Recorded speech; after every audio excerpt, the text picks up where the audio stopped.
Hello, everyone, and welcome back to Sportycast Wrestling. This is another episode of the Squared Circle podcast, obviously hosted by myself, Riaz Parker, and always a happy coincidence, not really coincidence, but happy to kind of introduce my co-host AF to the Squared Circle podcast. AF, how are you doing this evening? How's it been going? I'm doing good, man. I'm looking forward to this one. Normally, Elimination Chamber doesn't really excite me that much, but I mean, this card is stacked, dude. I can't wait to get into previews, predictions, the works for this one. Yeah, and it's weird because typically less matches on the cards nowadays since the recent regime and things like that. But Yeah. it just seems like the quality at the end of the day is better because the stories that go into it are kind of there. So it's good to see, really. We also today are joined by Mark. Mark, are you doing all right? How's the week been going? Week's been going fantastic. I'm excited to be here. Like AF said, I'm a little bit more excited for Elimination Chamber than in past years. I think that this could be a good one this year. Yeah, I'm actually with you on that one. I have been, I'm not sure if disappointed is the right word, but I feel like personally the programming between the Rumble and now have been a bit on the lackluster side. I'm enjoying it still. It's just that after the Rumble, it's usually kind of ramping until Mania. But Mark, so you are new to the channel, of course, and I have an icebreaker question for you if you don't mind too much. Tell me when you kind of got into wrestling and what got you into wrestling in the first place. So I'm a 90s kid. And so I started watching during the Attitude Era. My favorite wrestler of all time is Rikishi. No one ever guesses whenever I say like, oh yeah, I bet you'd never guess who my favorite wrestler of all time is. It's Rikishi. But I grew up on the old WWF before the change programming, and we would wrestle, my cousins and I, in their basement, jumping off couches and trying to mimic the moves they tell you not to mimic at home. We would bootleg those old pay-per-views, and I've been hooked ever since. So you never had like a period where you went away from wrestling. You've just been it's always been there or thereabout. I went away from it a little bit when I was first in college, just because I couldn't religiously watch every Monday and Friday nights. You're doing a ton of things when you're away at school. So I was away from it for a little bit. And then once I was, working full time again and had some more predictability in my nights, I got back into it again. So around 2013, 2014, kind of got back into it again. Lovely stuff. And the last question I want to ask you is, currently, you said Rikishi is obviously your favorite wrestler. Before I ask you who your current favorite wrestler is, was that because of the Too Cool dancing situation where they would always do these dances? That was a huge part of it. Stinkface was another huge part of it. He was always just the man. I loved Rikishi so much. Yeah, I'm with you on that one. I loved him as well. It was so unorthodox that they put him with Too Cool in the first place, but it worked so well, and it was just every time they came on the screen I had to smile and laugh. So I'm completely with you on that one. But yeah, so your favorite wrestler at the moment would be whom, male or female? So technically, because he's now active again, I can say Cena because it's his retirement tour. Like, Cena's always been a huge favorite of mine, but someone who's more of a staple in the current lineup. I'm a huge Seth Rollins guy. I love Seth. I love the outfits. I think that he really can cut a great promo. So I'm a huge fan of Seth. I love, while we're doing these podcasts, we have different guys on with me and AF, and a lot of people say Seth, and it really makes my heart happy because I'm kind of a Seth Rollins super fan. Like, I love Seth because I just think he goes unnoticed a lot of the time, but he still gets all these reactions. But there's bigger names on the roster, but he's just so kind of he's just there. He's a workhorse of the company, right? And he just there, gives you 5 stars every week. And even promos, he's, like you said, he's great at promos as well. One thing that sticks in my mind specifically is Punk just had come back last year, I think it was, and he stepped in the ring with Seth, and where you expect there to be a massive Punk following when there's this promo of, it was actually quite 50-50, where Rollins also got this kind of cheering. And that for me, like, was very heartwarming because it just shows you that all the hard work that he's doing kind of pays off. And you're in there against the biggest babyface at the time in the company in Punk because he just came back and he's still getting cheers. So I love that, man. I Seth Rollins is my man as well. But yeah, so we have a massive, I was going to say pay-per-view. What's it called? A premium live event this week. And that's, of course, Elimination Chamber, the first one after the Rumble. And if I'm going to come to you here, in general, how do we feel about the kind of booking or the TV that's been kind of presented to us between the Rumble and now? Anything specific? I think that it's been good for the most part. I expected to see a bit more of Cena in like the last few weeks or so. Seeing that they said it's his retirement tour, he's going to be very much visible and present from the Rumble. So yeah, like we've seen him. Oh, that's great. You're gonna break my heart here, Mark. Yeah, that's great. I'm not ready to cry it. Same. But yeah, so like I would have liked to see more Cena, especially with the build up to this, especially with the whole when Punk called him out, just like Cena inserting himself into the Elimination Chamber. I've loved Drew McIntyre over the last couple of months.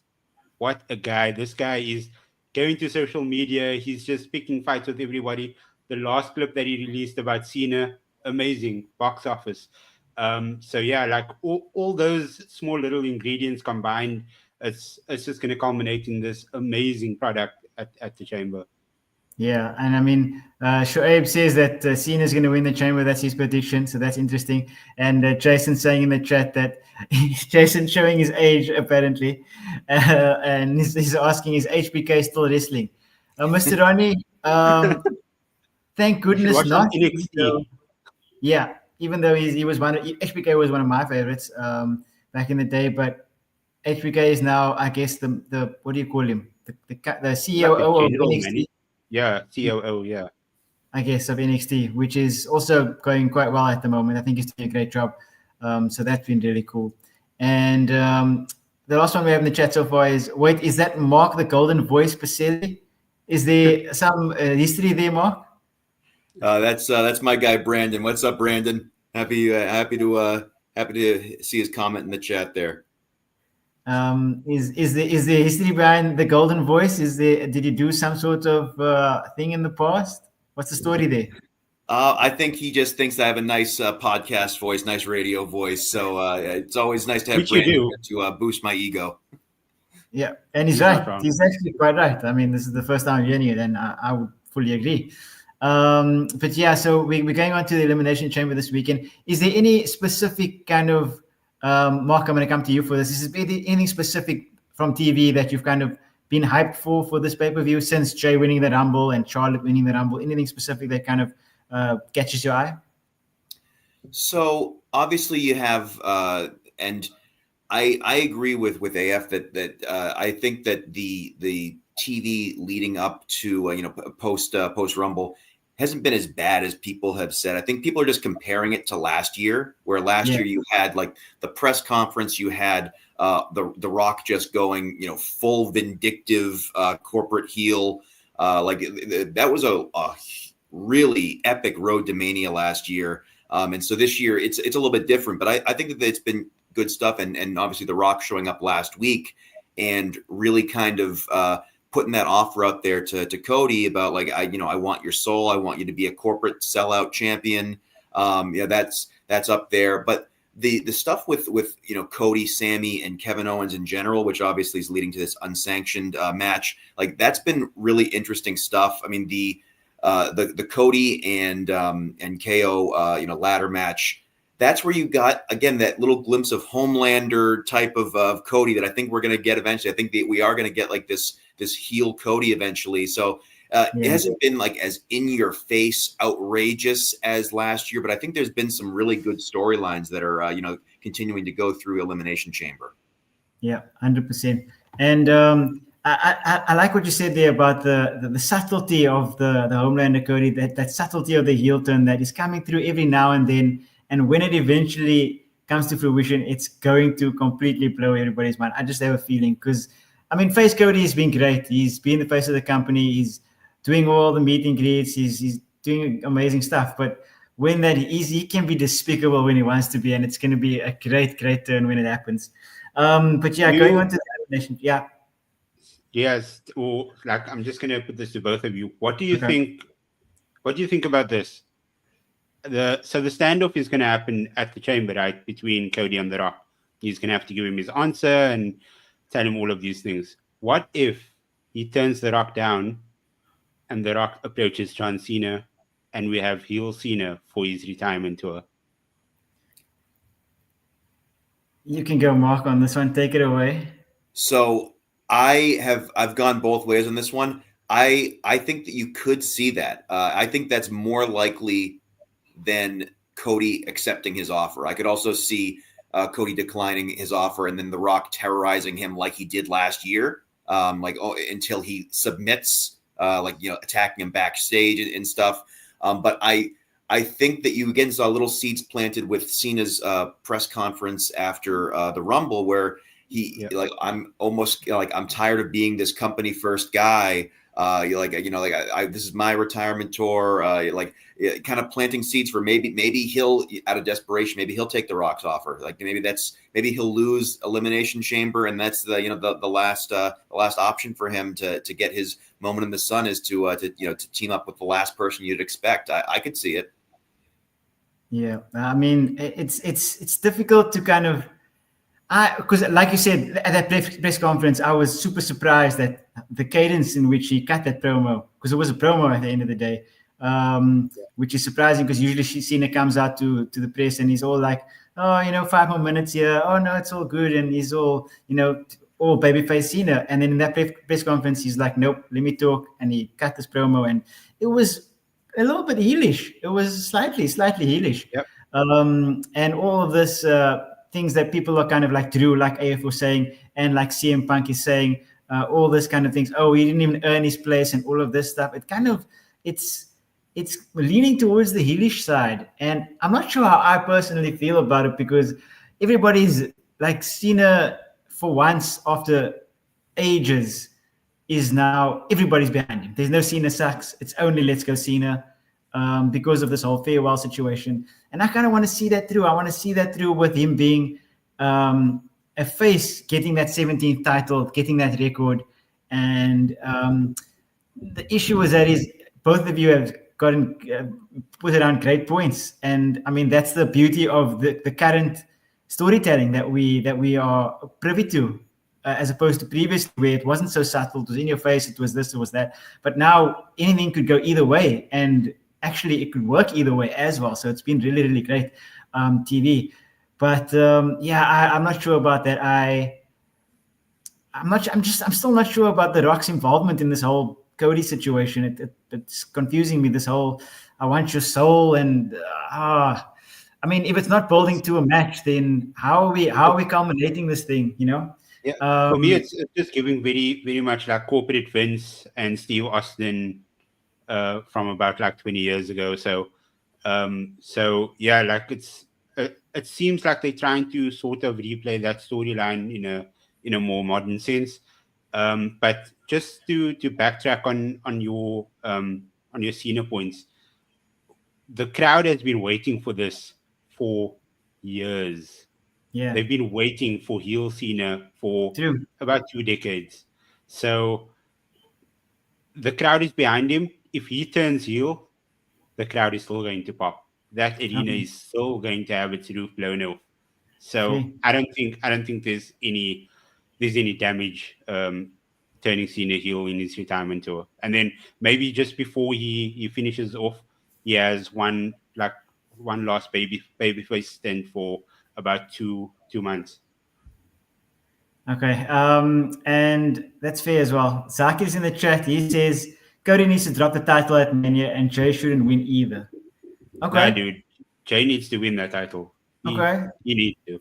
Yeah, I feel like that's controversial takes there from Zakir, but tell me why, Zakir. Tell me why. But we're going to get into who Cody's actually going to face now. So we're going to get into some predictions for the Elimination Chamber. And I want to start with, for me personally, I guess, actually all of them are pretty up in the air.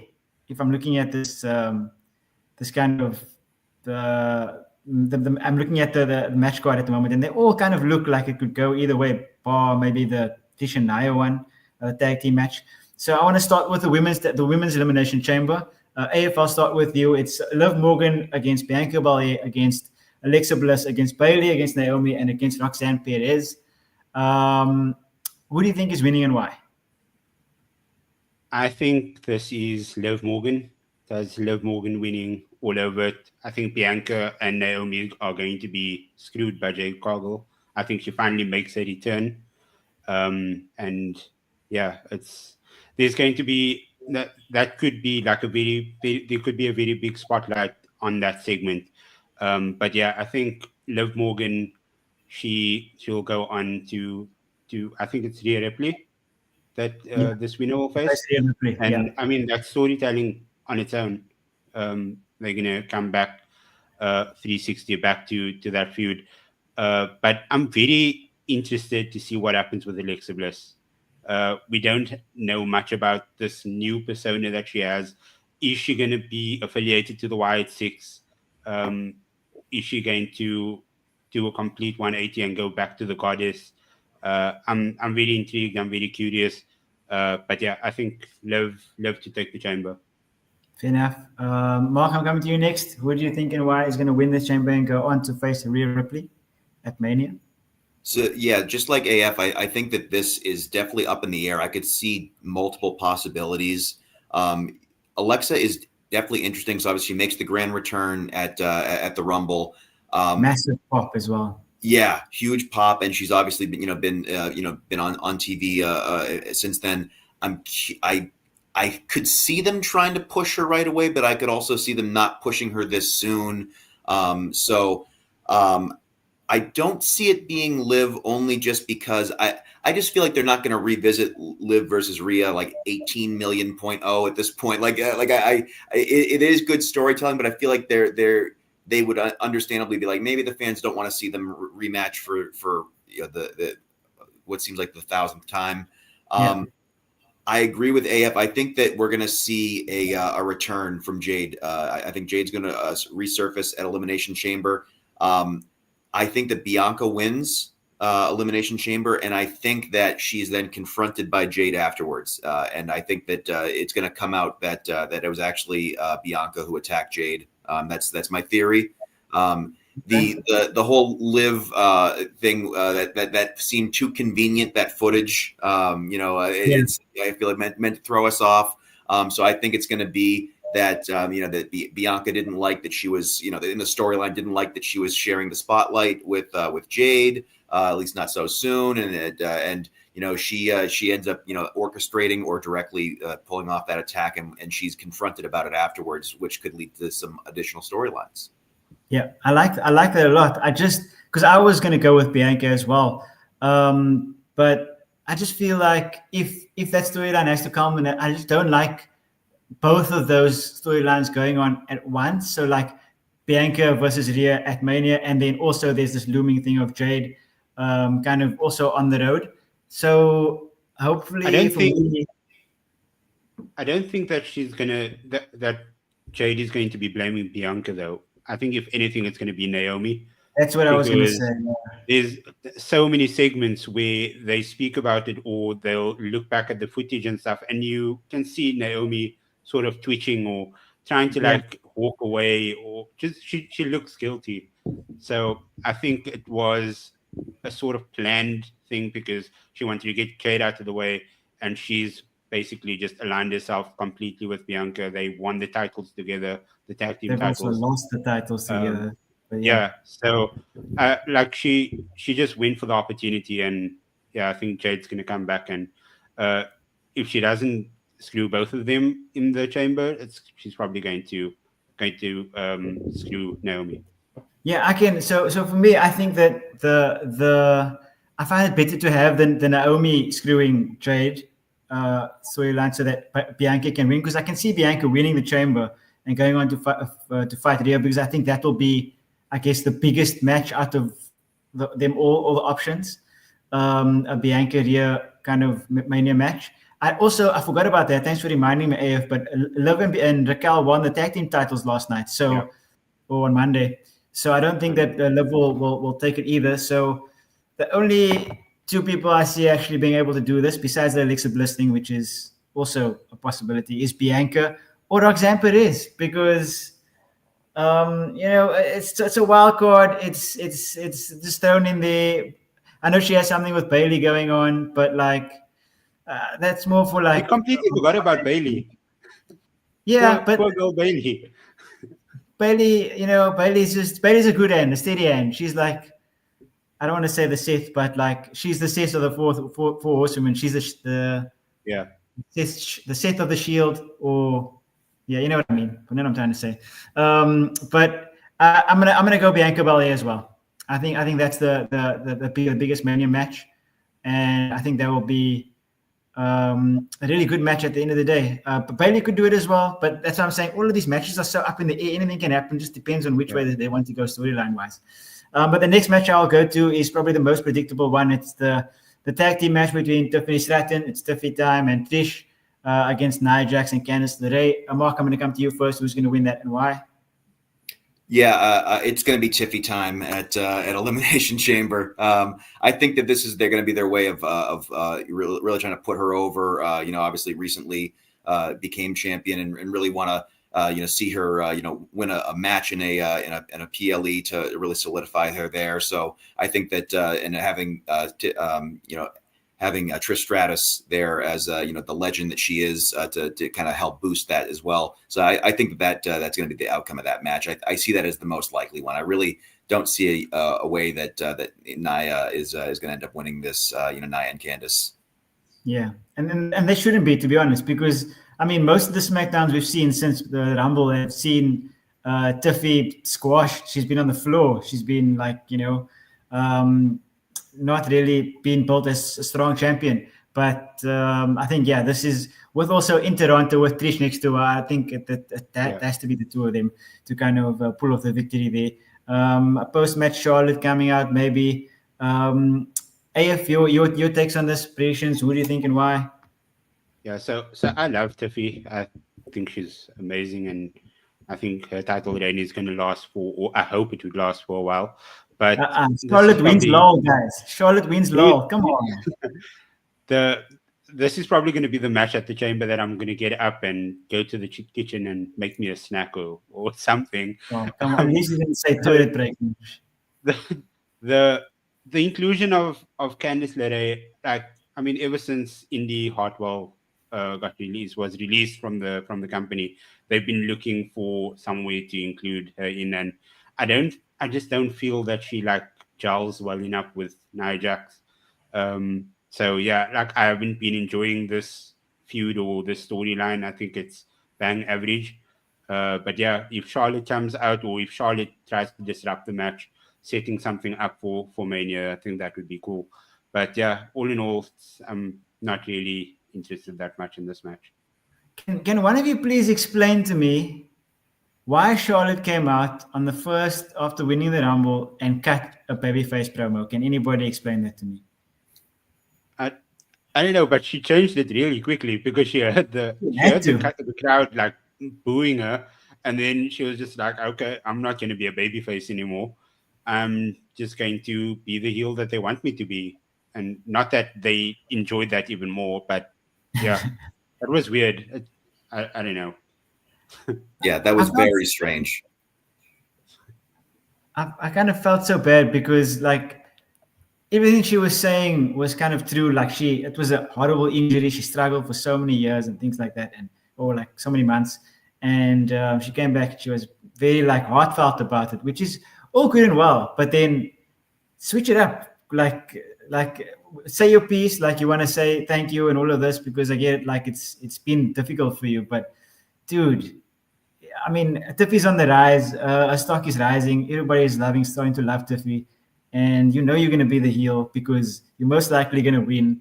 And you're going to piss off a lot of people when you win that title. So just be a full-blown heel and accept it. That's just one thing that confused me. I don't think Triple H. I don't think Triple H is on board with the Charlotte win, to be honest. I hope not. I genuinely hope not. It's just, she just wins all the time. I'm gonna speak it into existence that try and reverse psychology the situation and kind of just hope that Tiffy wins it. Because initially, I'll be honest, I wasn't a Tiffy fan.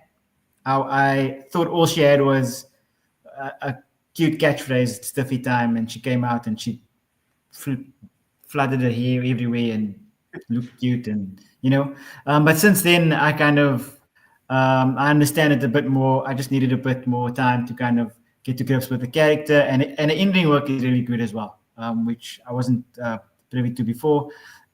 So yeah, I think I'm on the bandwagon now, so that's good. So we're all going for Tiffy and Trish for that one.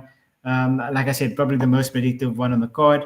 Let's go next to probably the craziest match that's going to be on the card is the unsanctioned match between Sami Zayn and Kevin Owens. Mark, how's the build been for this? You said you've enjoyed it. I mean, who do you think is going to win this and why? And how much have you enjoyed this kind of build up to this feud? Yeah, I mean, this is Kevin Owens' bread and butter. I mean, like he's being a face and being Cody's loyal sidekick, and I was like, that's fine for a little bit, but then you got to go back to this unhinged, just like completely frustrated guy who steals the Winged Eagle title. He's like, yeah, I'm the actual champion, and cutting these weird videos from his car. Like this is his thing. Yeah, he's great at this. And obviously pitting Sami and Kevin against each other next for, again, just this reason why Kevin's mind, in character has been warped to like, you didn't have my back. You picked Cody over me. I think it's great. It's great storytelling, and I think they're going to put on a great match. Sami, I said at the start of the show that I'm a Seth guy. If I'm a Seth guy, Sami's like right behind him there. Like, I love Sami Zayn. I think he's a tremendous performer. I think he's a great human being. I think that they're going to put on a great show together. Yeah, I think that it's going to. I think that it's going to last a little bit longer than people think too. I think that they're going to really go all out in this match. I think Kevin Owens is going to emerge with the win. I think that Kevin's going to win only because I'm curious where they want to take Sami next. Like, yeah. It seems like there's not really a clear direction right now. Obviously, he's involved with the bloodline stuff, which has kind of taken a bit of a back burner turn right now. Obviously, he's friend of Cody, friend of Kevin, and now gets involved here. I'm curious to see where they go next, and maybe after he loses, depending on how he loses, if that's the result, we'll get more of a clear indication of that. But I think KO is going to win because I think that he's going to just use that as more justification to go around and keep trying to hurt people. Yeah, it's been difficult because I personally thought that this was going to be the Mania match. I thought we were going to build in these next 6 weeks, another 6 weeks to an absolute banger at Mania between the two of them. But they kind of, because I guess maybe it's Canada, they've kind of pulled the trigger early on this one. And I am struggling to think of when Randy can come back. That's my This is when he comes back. I'm like, when is Randy coming back? But then if Randy comes back, then KO has to lose. And KO's been losing. That's my issue. Like, he lost to Cody how many times? But the best thing on a positive about Kevin Owens, like you were saying now, Mark, is that it's not wrong in anything that he says. Everything he says is correct, which is amazing. I love heels like that, where they can cut the promos that they cut, and they are correct in everything that they're saying, which is amazing. And that's Kevin Owens, like you said, Kevin Owens is bread and butter, and I love him for that. I'm gonna go with. You see, also like Mark said, it's difficult to see where Sami goes after this. And that kind of throws me a little bit, because if Randy is coming back, then we're assuming that Sammy's going to win. And then where Sammy goes after that, it could be anybody's guess. But I'll go with a Sammy win. I would go with a Kevin win. If we were having more than one, match, if this wasn't just a one-off, then like if the feud is carrying on, I think Kevin will win it. But if this is like just a once-off and Randy's returning, then I think Sammy's winning. So I'm going to go with, I guess, a returning Viper and a Sammy win. AF, what's your thoughts? Yeah, like I would love Kevin to win this, because like we've just said now, and I've said it on the Royal Rumble preview as well, that Kevin Owens is right. Everything that he said so far is right. If Cody accepts The Rock's offer, that's just going to piss Kevin off like even more, because the Bloodline screwed almost every superstar on that roster. Yeah, both Raw and SmackDown. And then the moment Roman Reigns turns heel, turns babyface, then everybody should just be their friends again. And that's what Kevin was trying to explain over there. And I'm fully KO for this one. I love Sammy, but I think if Sammy does win this one, you guys want to know where he goes. He has to go to an extremely dark place in order to get the victory in this one. So I think if Sammy wins this, he turns heel as well. Okay, interesting. Very interesting. Galtimus says in the chat, Owen should win to add heat before Mania match with Orton. So basically, I'm assuming that Orton isn't coming back in this one. Owens is winning straight up, and maybe Orton attacks him afterwards, something like that. And yeah, I'm not sure. I just don't know. Anything can happen. Like we keep also have something. Emma says hi in the chat to Mark. Emma's in the chat. She says hi to Mark as well. So Mark has his fans in the chat too. So the next one I want to go to, obviously, is the last one. 4 matches on the card, which is like Triple H likes to do it. He's probably going to bookend it with each chamber match. And so the last one is obviously the men's chamber. It's John Cena versus CM Punk versus Drew McIntyre versus Logan Paul versus Damian Priest versus Seth freaking Rollins. AF, I'll come to you for this one. Who do you think's going to win and why? Man, how does Logan Paul get into all these main matches? It's so damn annoying. It upsets me. I hate the fact that he gets to rub shoulders with all of these hardworking, top-tier performers, and like nobody even likes him. I feel like that segment between Punk and himself last week, Punk was probably just speaking like genuinely how he feels. Like they hate this guy so much. But yeah, like Logan's not going to win this. Like we know that. I think it's between John Cena, CM Punk. Okay. Can't do a coin toss on that on those two, but it's going to be one of the two of them. Okay. I was going to actually bring up that CM Punk Logan Paul segment from Raw, because what annoyed me more is that I think we're all tired of Logan Paul, Emma, for seriously.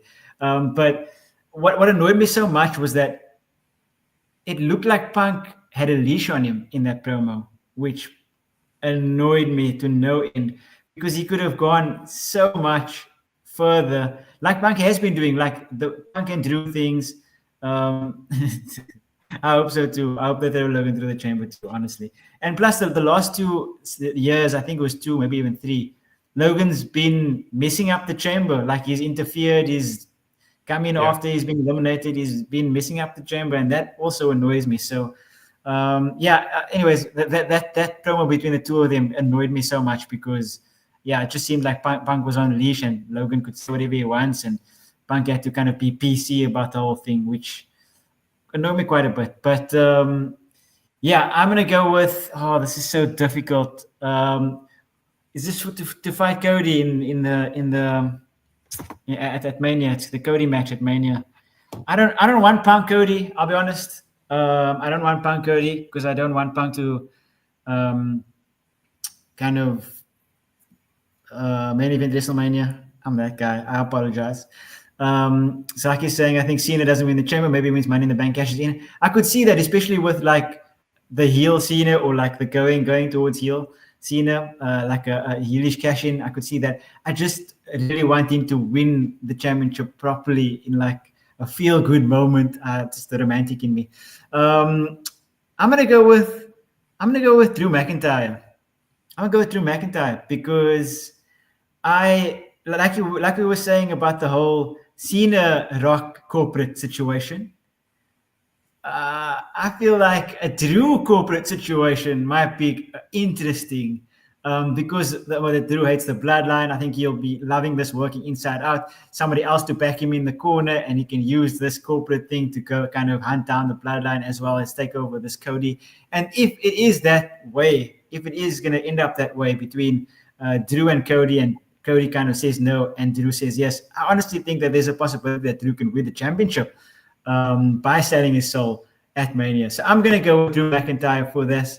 I honestly wish it was Seth because I wanted to give Seth the world. But I'm going to go with Drew McIntyre. Mark, give it to me. Who and why are you predicting for this chamber match? So I fully took the bait at the Rumble with a Cena win. That was my prediction. I got Charlotte right, but I also predicted Cena. I took the bait there, and then I was the Cena shocked face when when Jay won. Although I was really happy for Jay, I was just unexpected. I really thought Cena was going to win that. I'm not taking the bait this time. I don't think that he's going to win Elimination Chamber to get in. I think he's going to get in another way, like in the chat they had said maybe through Money in the Bank. Maybe he wins that, cashes in. I think that we're going to see Cena get his his Mania match a different way. I don't think he's winning Chamber. I'm not going to go the easy route and say Punk, because I think that it's very easy to say, they've planted the seeds for Cody versus Punk. But like you were saying, they've planted seeds for Drew as well. And so I don't mean to just completely ignore Damian Priest here, because I love Damian Priest. I think he's a great wrestler. I think they need to find something for him as well, because he's just kind of hanging around right now.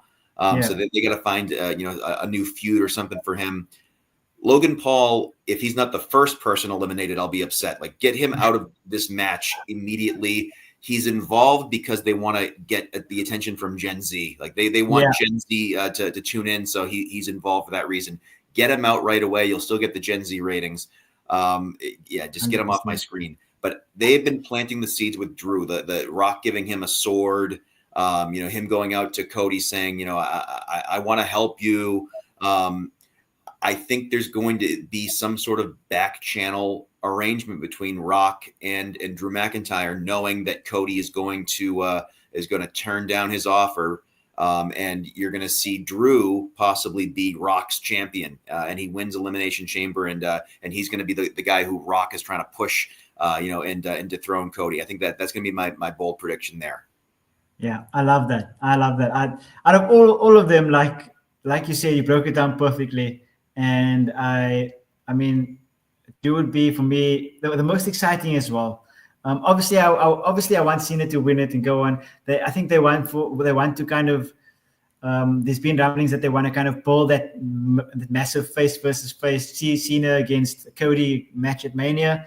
I'm not against that, but I would prefer the whole Drew kind of interesting storyline that kind of can carry into that Mania match. Sonic in the chat said that whatever happens, do not make Roman versus Seth versus Punk at Mania. I'm fully with you on that.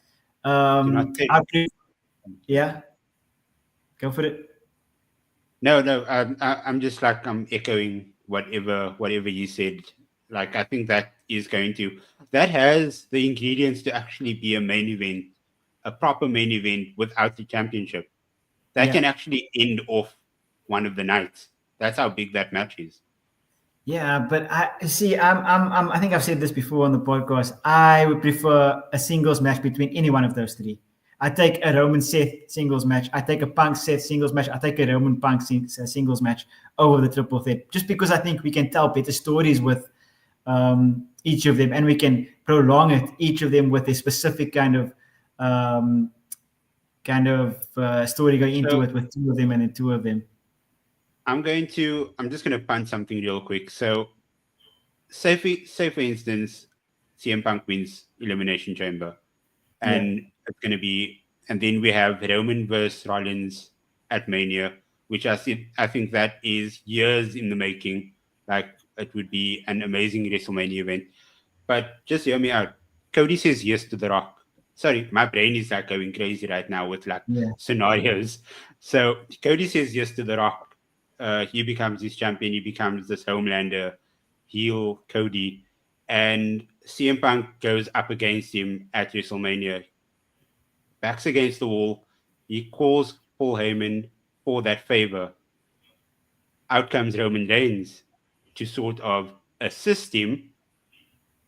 And then Roman only agrees because The Rock, they're in the bloodline together. Why are you looking for somebody else to be your champion? Why not ask me? I'm your family. I'm your blood. I think that could be great. I love that. I do love that. And then Rikishi comes. Give everyone the same place. Just think faces everyone and leaves. Perfect. Mark, your thoughts on that quickly before we go. What's that? I'm sorry. Your thoughts on that? What AF just said. How do we feel about that?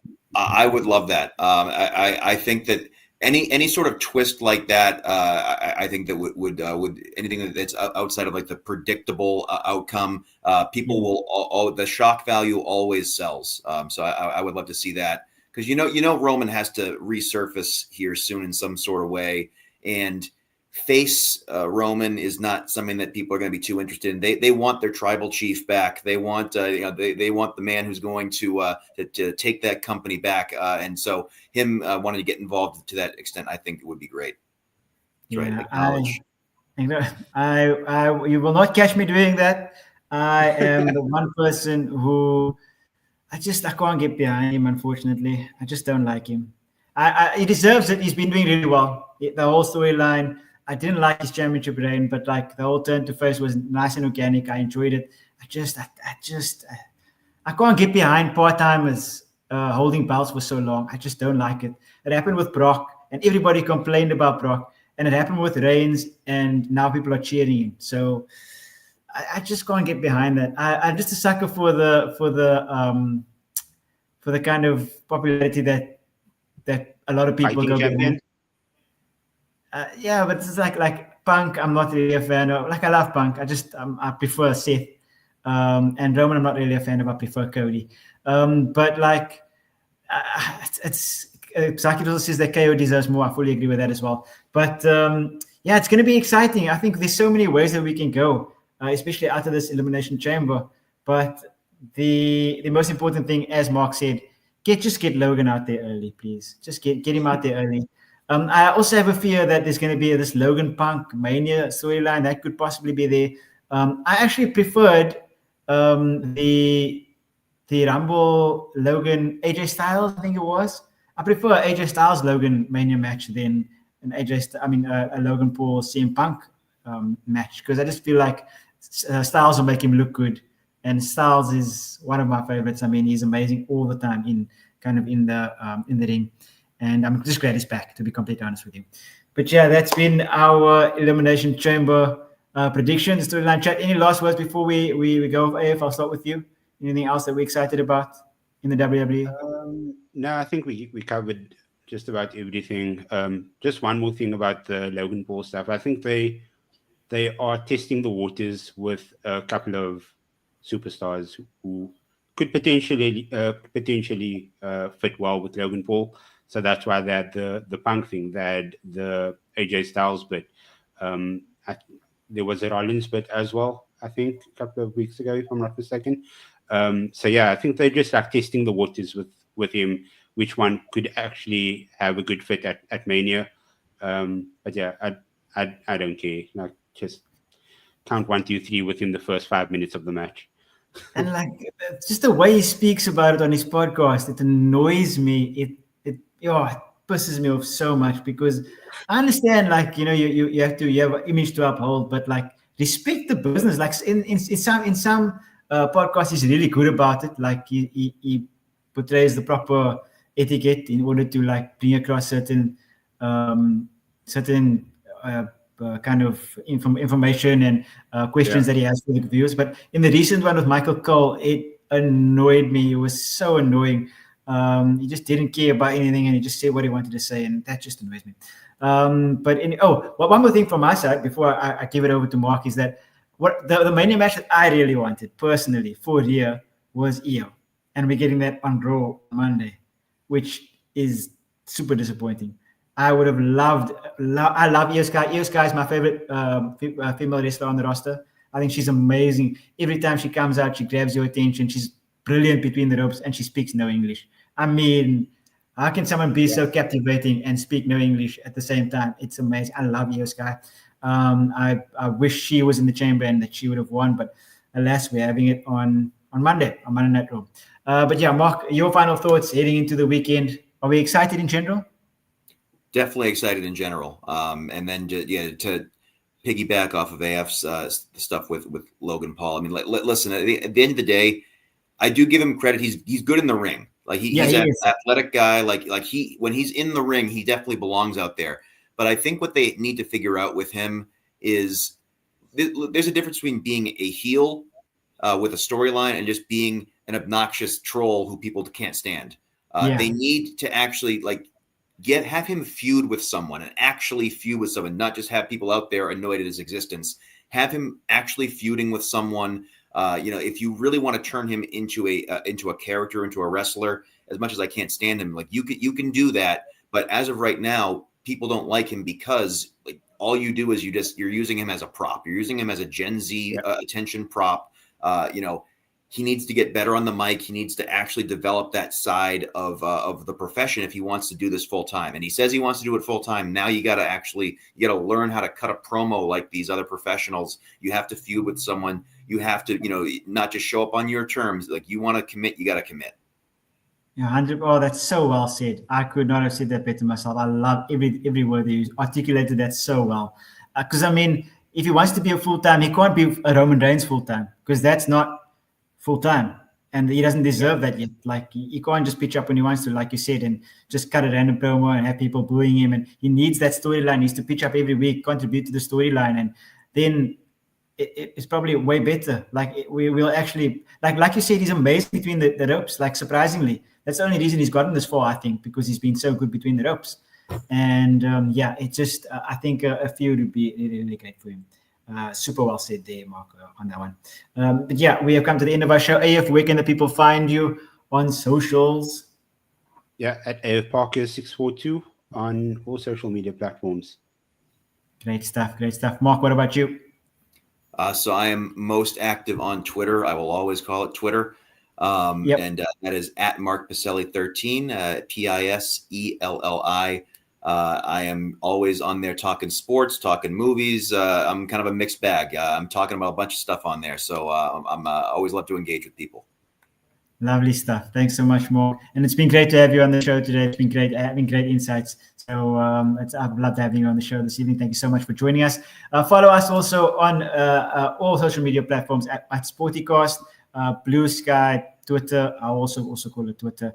Follow us on Instagram and subscribe, share with your families, share with everybody you know.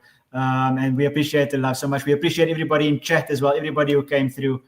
We appreciate you guys, and look out for the next one. The next one will be, I don't even know what the next one will be. Will it be Mania? Is Mania the next one?